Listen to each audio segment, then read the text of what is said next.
মাননীয় প্রধানমন্ত্রী জনাব তারেক রহমান, আপনাকে বলছি, আপনি আপনার এই মন্ত্রিসভার জরুরি বৈঠক ডেকে আপনার মন্ত্রণালয়ের যত মন্ত্রী আছে সবাইকে সতর্ক করে বলুন যেন এই মন্ত্রীরা অযথা কথাবার্তা যেন না বলে।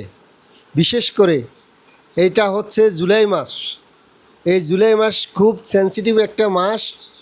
এই মাসে কিন্তু আন্দোলন সংগ্রামে পুরা বাংলাদেশ জ্বলে উঠেছিল ফ্যাসিবাদের বিরুদ্ধে।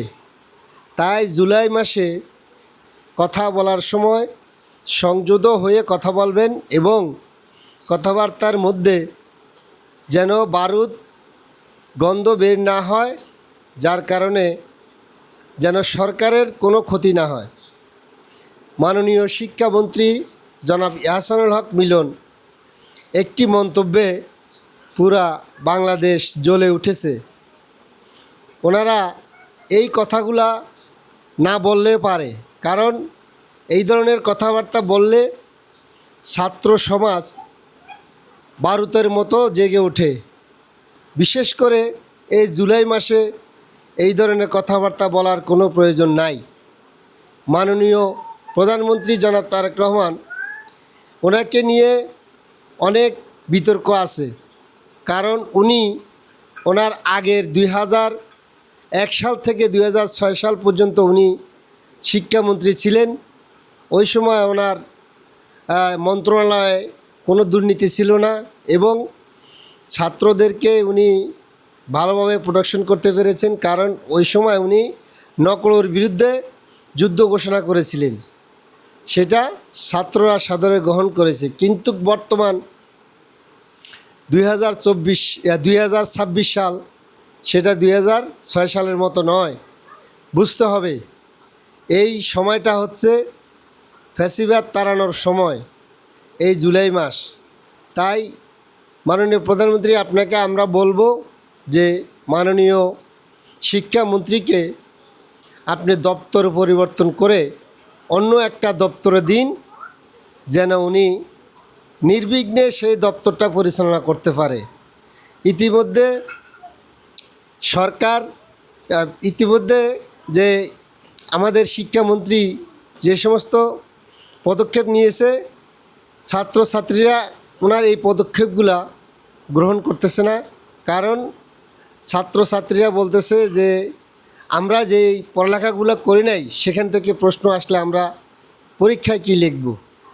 তাই আমাদের বর্তমান শিক্ষামন্ত্রীকে অন্য কোনো দপ্তরে দিয়ে আপনি একজন ভালো শিক্ষামন্ত্রী বাংলাদেশের শিক্ষা মন্ত্রণালয়ে নিযুক্ত করুন, আর মিলন স্যারকে অন্য জায়গায় দিয়ে দিন। আপনি মাননীয় প্রধানমন্ত্রী, আপনি জানেন যে এই ছাত্ররা 2024 সালে শেখ হাসিনাকে ক্ষমতা থেকে তারা পালাতে বাধ্য করেছে। এমন কোনো কথা বলা যাবে না যেই কথা বলার কারণে সরকারের উন্নয়ন, সরকারের যে সমস্ত ভালো কাজ, এগুলো যেন ভেস্তে না যায়, সেই দিকে লক্ষ্য রেখে মন্ত্রণালয়গুলোকে সাজিয়ে আপনি ছাত্রছাত্রীরা এবং দেশের মানুষ কি বলে সেগুলোকে প্রাধান্য দিয়ে তারপর আপনি কাজ করুন। কারণ এই মানুষের মনের কথা যদি আপনি বুঝতে না পারেন, তাহলে রাষ্ট্র পরিচালনা করা খুবই কঠিন হবে।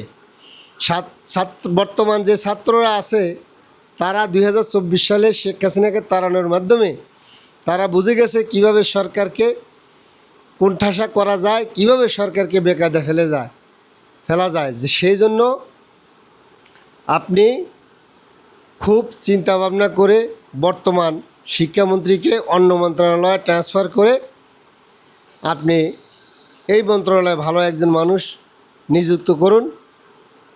দেশ জাতির জন্য ভালো হবে এবং আপনার সরকারের জন্য ভালো হবে। কারণ উনি অনেক বিতর্কমূলক কথা বলে ফেলেছেন, ছাত্রীদেরকে মুরগির সাথে তুলনা করেছেন।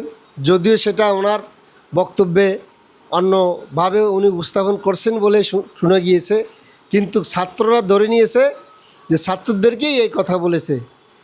তাই মিলন স্যারকে অন্য জায়গায় দিয়ে বর্তমানে এই মন্ত্রণালয়কে আপনি কলঙ্কমুক্ত করুন, অন্য একজন মানুষকে এই মন্ত্রণালয়ের দায়িত্ব দিন। ধন্যবাদ, সবাই ভালো থাকবেন। ভিডিওটা ভালো লাগলে শেয়ার করে দিবেন।